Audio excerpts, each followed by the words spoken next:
Hello and welcome. This is the SNES30 game controller by 8-Bit, a company that has made other products such as their wireless and USB NES and N64 controllers and Super Nintendo adapters.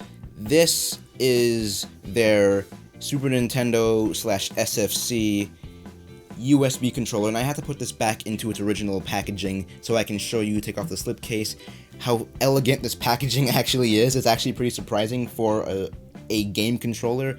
Take this off, it kind of feels like I'm opening up jewelry, and there is this beautiful controller, and the lights flashing on top of this because I guess I may have hit a button while I was repackaging it, and it is charged through micro USB, and it's also a wireless Bluetooth controller as well.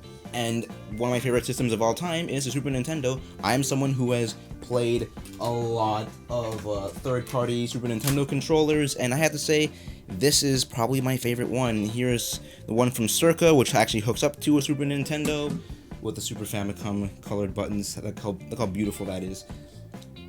Here is one from Retrobit, which actually is secretly a Genesis controller. Don't tell them. Don't tell anyone about that.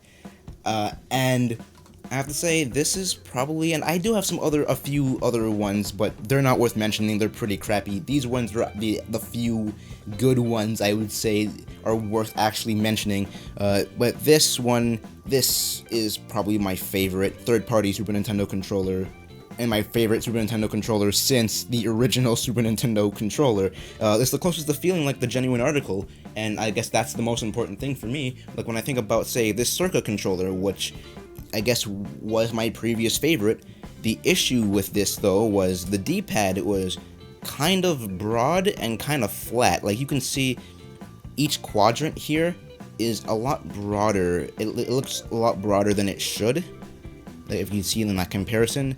Whereas, or on top of that, it feels very flat, so the broadness and the flatness of it kind of feels weird. Like, say if I'm playing Street Fighter and I want to do some dragon punches here, like, that kind of feels too flat and broad. This feels a lot better. It actually feels like I'm pressing two different directions rather than feeling like I'm just, like, sliding my thumb across the same. It doesn't. This feels a lot better. But let's get into more of what this comes with. I should quickly show off the manual here. It shows that, yes, it can also be hooked up to a phone, a tablet, because it is a Bluetooth / USB controller.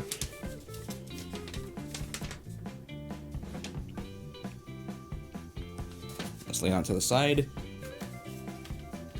Here is the USB cable that it comes with. Flat cable. Flat gray. Matching, well, it's a bit darker gray than the actual controller itself. And then it came with this as well. Everything old is new again. Let's see. Open this up, and here is a keychain showing 8-Bit. And so this controller actually does have an SFC version. This is called the SNES30. There is an SFC30, which it's the same controller except with, the Super Famicom colors, which I would have loved that, but, this was actually on sale here. I got it for about $30 Canadian on sale, and I had to jump on that because it was the first time I actually seen it on sale, actually locally in stores. But yeah, I've been playing through quite a few games with this for like the last month or so that I've had it. It is definitely my favorite third-party Super Nintendo controller. So yeah, I'd say if you're ever thinking about a controller to use on your PC or to use on a tablet, this is the way to go about it. And yeah, I guess that's it. I just wanted to show off what became one of my favorite controllers. Thank you for watching, and I'll see you next time. Thank you for tuning in.